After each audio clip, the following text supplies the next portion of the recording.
నమస్తే రమగారు. నమస్తే జయ. రమగారు, ఈ మధ్య మీరు చాలా రోజుల నుంచి నాకు పురాణ కథలు చెప్పట్లేదండి. సో ఈ రోజు ఎందుకు నాకు పురాణ కథల వైపు మనసు వెళ్తోంది.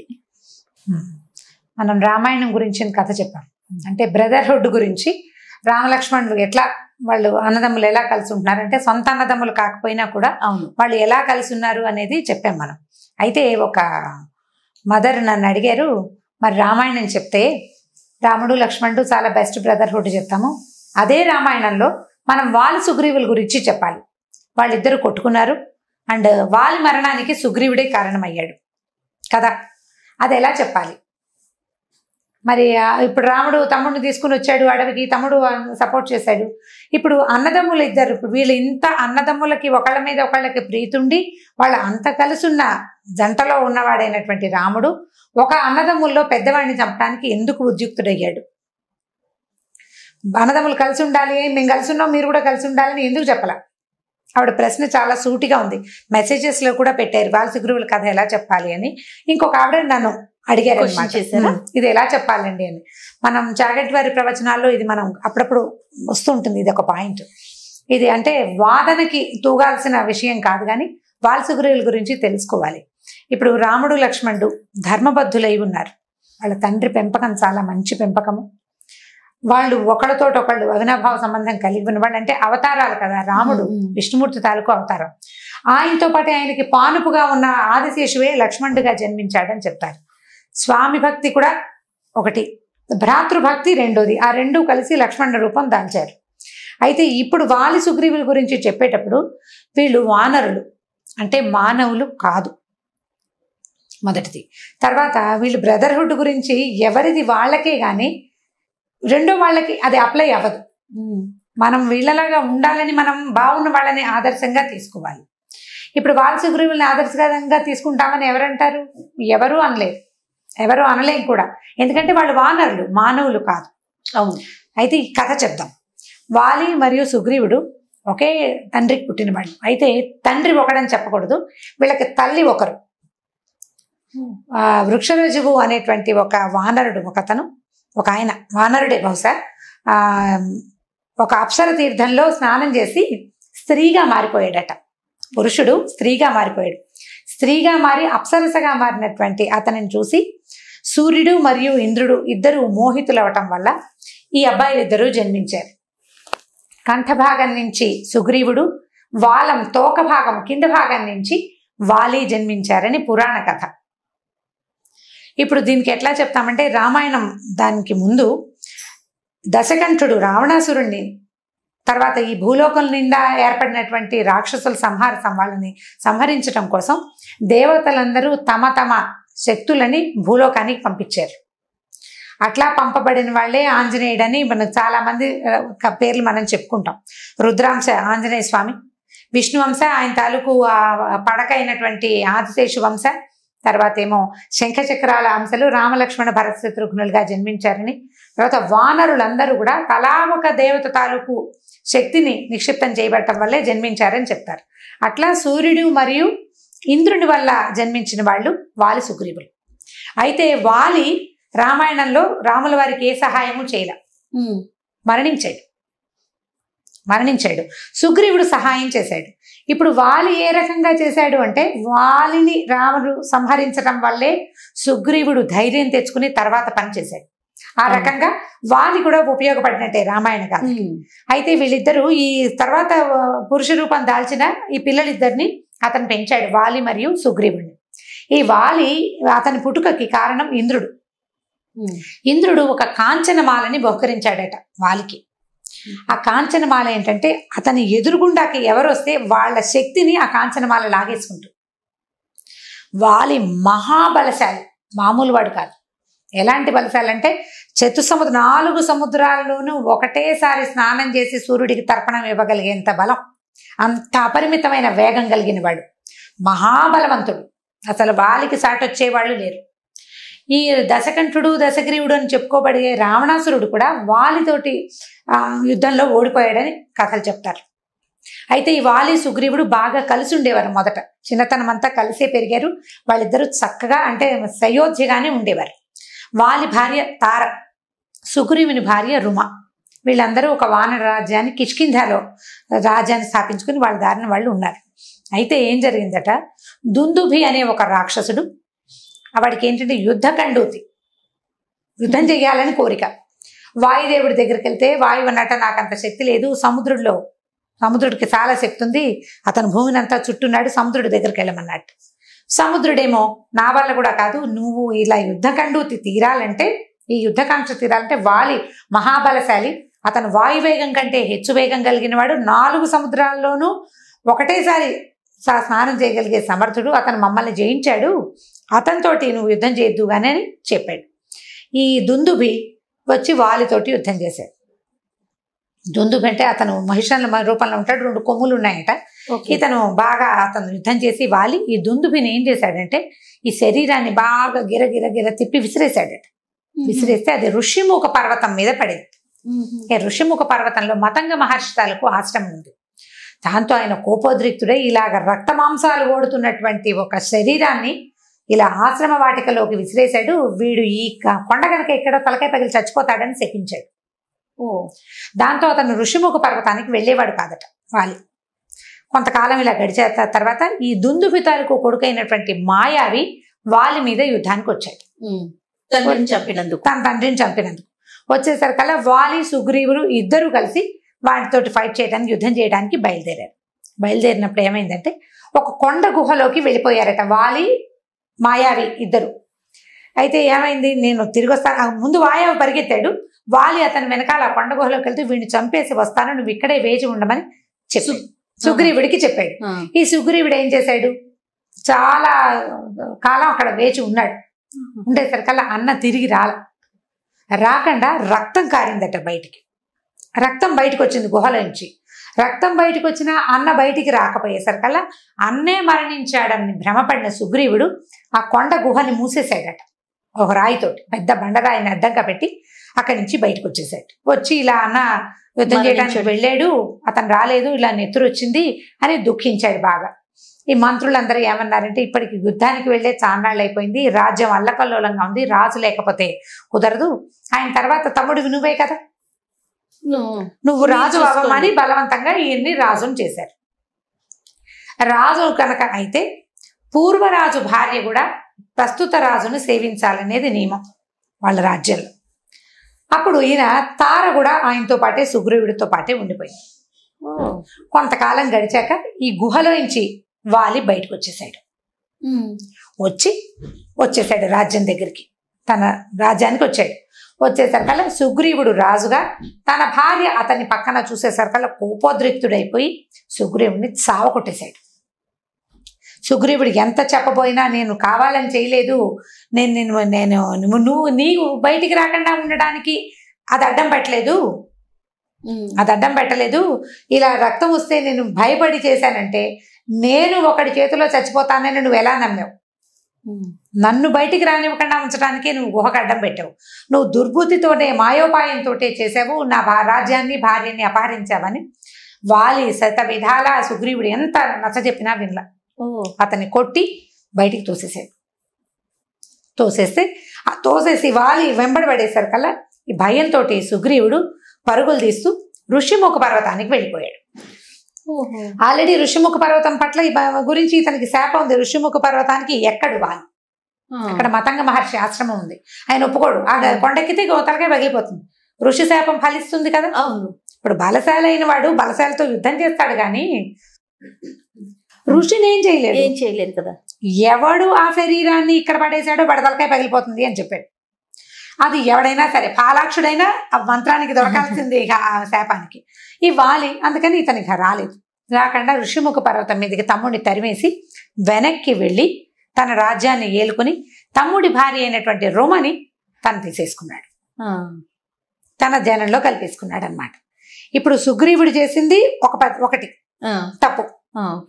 అది ధర్మబద్ధంగా అంటే అక్కడున్న రాజ్య ధర్మం ప్రకారం జరిగింది, వాళ్ళు చేసింది అది కాదు, క్రూరత్వంతో చేశాడు. తమ్ముడి పట్ల కోపంతో అతన్ని బయటికి వెడలు నడిచి ఇక్కడి నుంచి బయటికి పంపించేసి ఆ భార్యని తను చెరబట్టుకున్నాడు, తన దగ్గర ఉంచేసుకున్నాడు. అయితే ఈ ఋషిముఖ పర్వతం మీద ఉన్న సుగ్రీవుడు కొంతకాలం తర్వాత ఆయన తన మంత్రులతో పాటు, ఇప్పుడు సుగ్రీవుడు అంటే కొన్నాళ్ళు రాజుగా ఉన్నాడా, ఆయన రాజుగా ఉండగా ఆంజనేయుడు ఆయనకి మంత్రిగా ఉండేవాడు. హనుమంతుడు ఆయనకి సుగ్రీవుడికి మంత్రిగా ఉన్నాడు. తను బయటికి వెళ్ళిపోయేటప్పుడు ఆయన మంత్రులు కూడా ఫాలోవర్స్ వెనకాల వెళ్ళిపోతారు కదా, మనం ఇప్పుడు కథల్లో కూడా చూస్తున్నాం. రాజుగారు వెళ్ళిపోతే బయటికి వెళ్ళిపోతే ఆయన ఫాలోవర్స్ కూడా ఆయన వెనకాల వెళ్ళిపోతారు. ఆయన తాలూకు అనుచరగణం కొంతమంది, జాంబవంతుడు, తర్వాత నలుడు, నీలుడు, వీళ్ళు కొంత ఆయన్ని సేవిస్తూ ఆయన వెనకాల వెళ్ళిపోయారు సుగ్రీవుడితో పాటు. ఈ వెళ్ళిపోయిన వాళ్ళంతా ఋషిముఖ పర్వతం మీద కొంత ఇది ఏర్పరచుకుని వీళ్ళ అదుపులో ఉన్న కొంత వానరసేన కూడా వాళ్ళని అటెండ్ చేసింది, వాళ్ళతో పాటు వచ్చేసింది అనమాట. తర్వాత ఏమైంది, కొంతకాలం తర్వాత సీతాదేవిని రావణాసురుడు ఎత్తుకుపోయాడు. ఆ ఎత్తుకుపోయిన క్రమంలో ఆవిడ బయటికి పుష్పక విమానంలో వెళ్ళిపోతూ మెడలో ఉన్న వస్తువులు, కొంత బంగారు వస్తువులు, పాదాలకున్న పట్టీలు, అవన్నీ చీర చెరుగులో మూట కట్టి వదిలిపెట్టింది కిందకి. అది ఈ కిష్కింధ ప్రాంతంలో ఉన్న ఋషిముఖ పర్వతం మీద పడింది. వీళ్ళకి దొరికింది. రావణాసురుడు అటుపక్కకి వెళ్తున్నాడని, అది ఎవరో అమ్మాయి ఆ స్త్రీని తీసుకెళ్తున్నాడని వాళ్ళు తెలుసుకున్నారు. ఏ దిక్కో వాళ్ళకి తెలియలేదు, వస్తువు వీళ్ళకి దొరికింది. తర్వాత కాలంలో రాముడు, లక్ష్మణుడు సీతాదేవిని అన్వేషిస్తూ ఈ ఋషిముఖ పర్వత ప్రాంతానికి వచ్చినప్పుడు ఈ సుగ్రీవుడు భయం వేసింది అతనికి. వాలి తాను రాలేక ఋషిముఖ పర్వతానికి ధనుర్ధారులైన వాళ్ళిద్దరిని పంపించాడని భ్రమపడ్డాడు. తను ఋషిముఖ పర్వతం మీద రాడు, అందుకని ఎలాగైనా నన్ను చంపేయటం కోసం, శత్రుశేషం లేకుండా చేయటం కోసం వీళ్ళెవరో ఇద్దరిని పంపించాడు. మానవులైతే సులువుగా రాగలుగుతారు, వాళ్ళు ధనుర్ధారులు. శాఖామృగాన్ని చంపటం ధనుర్ధారులకు సులువు, ఎక్కడైనా దాక్కుని ఉండడానికి బాణం పెట్టుకు వేసి చంపేస్తారు అని భయపడి బెదిరిపోతే ఆంజనేయుడు ఏమన్నాడంటే కనుక్కుందాం విషయం ఏమిటో అని చెప్పి ఆయన రాముల వారి దగ్గరకు వచ్చి ఈయన ఫలానా అని తెలుసుకుని ఇలా సుగ్రీవుడు ఉన్నాడని అక్కడికి తీసుకెళ్ళాడు. తీసుకెళ్ళిన తర్వాత వీళ్ళు స్నేహం చేశారు. అగ్ని సాక్షిగా నేను నీకు స్నేహం చేస్తున్నాను, నీతో నీ పని నేను చేసి పెడతాను, నిన్ను రాజును చేస్తానని రాముడు ఈ కథ అంతా విన్నాక సుగ్రీవుడికి ప్రామిస్ చేశాడు. ఇప్పుడు రాముడు వాలిని చంపడం న్యాయమా అన్యాయమా అంటే, రాముడు రాజు ఆర్యావృత్తం మొత్తానికి, ఆర్యావర్తం మొత్తం అంటే ఈ భూమికి రాజు, వాళ్ళ నాన్నే కదా రాజు. ఈయన యువరాజు అవ్వవలసింది. ఈయన పెద్దవాడు, తండ్రి మరణించాడు, రాజ్యాధికారం ఎవరిది? రాముడిది. ఇప్పుడు ఈ భూమి మీద అధర్మం జరిగితే దాన్ని అణచవలసిన వాడెవడు? రాముడు. రాజుది ఆ బాధ్యత. ఆ బాధ్యత ప్రకారము ఒక తమ్ముడిని ఈ రకంగా వెడలు నడచటం, ఊర్లో నుంచి బయటికి తరిమేయటం, అతని భార్యని చెరబట్టడం, ఆ రెండు పెద్ద దోషాలు. అందులో రాముడు ఏకపత్ని వ్రతుడు. ఆయన ఏకపత్ని వ్రతుడు. రెండో తన భార్యను ఒకడు ఎత్తుకుపోతే వాడిని వెతుక్కుంటూ తిరుగుతున్నాడు. ఆయన ఇటు వచ్చారు. సిచ్యువేషన్ కూడా సేమ్ కనెక్ట్ అయింది. దాంతో ఈయన వాలిని నేను చంపుతానని చెప్పాడు. అయితే సుగ్రీవుడికి ధైర్యం చాలా. వాలి చాలా బలవంతుడు. మీకు తెలీదు వాలి సంగతి. అతని మెడలో కాంచనమాల ఉంటుంది. 4 సముద్రాలని ఒకటేసారి చేయగలుగుతాడు. రావణాసురుడు ఓడిపోయాడు వాలి చేతిలో. వాలి పరమ బలశాలి. అంటే అప్పుడు ఈయన ఏం చేశాడట, ఆ లైన్లో ఉన్నటువంటి 7 సాల వృక్షాలని ఒకే బాణంతో పడగొట్టాడట. అక్కడి నుంచి ఈ వాలి విసిరేసిన దుందుభి కళేబరం, అస్థిపంజరం చాలా పెద్దదట. ఆ పెద్దది అతను విసిరాడు, 2 చేతులతోటి విసిరేశాడు. ఈయన ఏం చేశాడంటే కాలి బొటన వేలుతోటి దాన్ని తన్నాడట. అది ఎక్కడికో వెళ్ళిపోయింది. రాముడు బలశాలి. అది చూపించారు. ఈయన చెయ్యగలడు అనేది చూపించడం కోసం, నేను ఇది చేయగలను, వాలి నాకు పెద్ద విషయం కాదు అని చెప్పడం కోసం ఆ సాల వృక్షాలు 7 ఒకటే బాణంతో పడగొట్టి ఈ దుందుభి శరీరాన్ని బొటన వేలుతోటి ఇలా, అంటే స్ట్రైకర్ లాగా పోయిందనమాట. అది అట్లా చేశారు. చేసేసరికి నమ్మాడు. నమ్మి ఏం చేశాడు, నువ్వు వాలిని పిలుచుకురా, నేను సంహరిస్తానని చెప్పాడు. ఈ సుగ్రీవుడు వెళ్ళి వాళ్ళ దగ్గరికి కేకలు పెట్టాడు.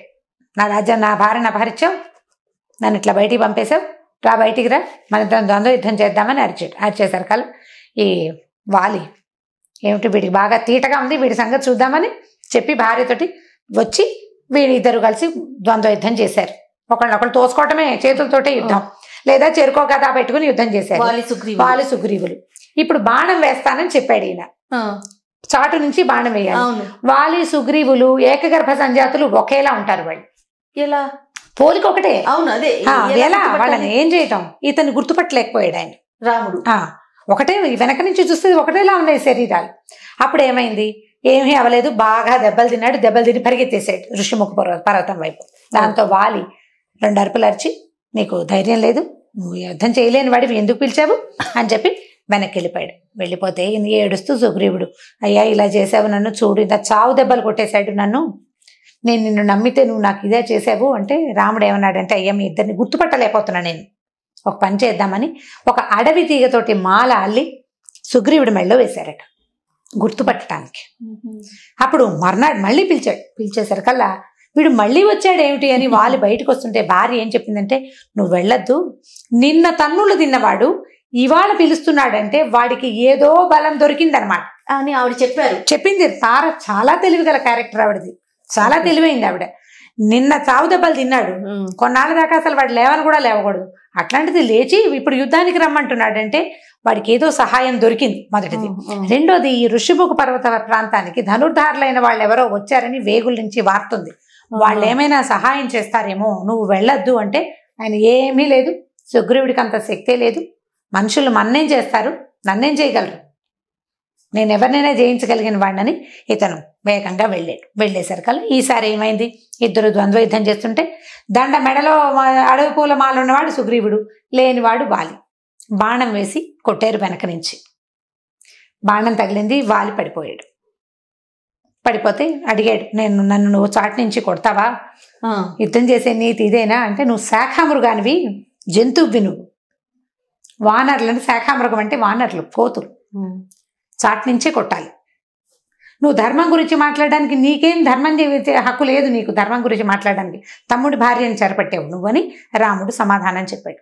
అప్పుడు ఇతను పడిపోగానే అతను వెనకాల అనుచరులు వాళ్ళు వీళ్ళు పరిగెత్తుకొస్తారు కదా, అందరూ వచ్చారు, ఆయనకు ఒక కొడుకుంటే అప్పుడు ఏం చేశాడు, వాలి తన తప్పు కొంత మటుకు రియలైజ్ అయ్యి సుగ్రీవుణ్ణి రాజుని చేసి ఈ అంగదుండి తన కొడుకైనటువంటి అంగదుణ్ణి యువరాజు పట్టాభిషేకం చేయమని చెప్పాడు. ఈయన సుగ్రీవుడు కూడా మాట ఇచ్చాడు, దుఃఖపడ్డాడు, తన అన్నయ్య చచ్చిపోతుంటే సుగ్రీవుడు సంతోషపడలేదు. నేను నా ఒక తెలివి తక్కువ పతనంతో, అంటే మొట్టమొదటి జరిగిన పొరపాటు వల్ల ఈ పని చేయవలసి వచ్చింది అని అన్నం చూసి చాలా దుఃఖం అనుభవించాడట సుగ్రీవుడు. దుఃఖపడి ఈ కొడుకుని నేను యువరాజుని చేస్తానని మాట ఇచ్చాడు. వాళ్ళని దహనం చేసేసారు. తర్వాత సుగ్రీవుడికి పట్టాభిషేకం చేయబడింది. ఇప్పుడు వాలి సుగ్రీవుల కథ బెస్ట్ బ్రదర్హుడ్కి చెప్పచ్చా చెప్పకూడదా అంటే బ్రదర్హుడ్కి చెప్పాల్సిందే. అన్నదమ్ముల్లో ఇలాంటి పొరపచ్చాలు రాకూడదు అని చెప్పడం కోసం వాలి సుగ్రీవుల కథ చెప్పచ్చు. నేను బ్రీఫ్గానే చెప్పాను. ఇందులో బోల్డ్ అని డీటెయిల్స్ ఉన్నాయి, చాలా డీటెయిల్స్ ఉన్నాయి.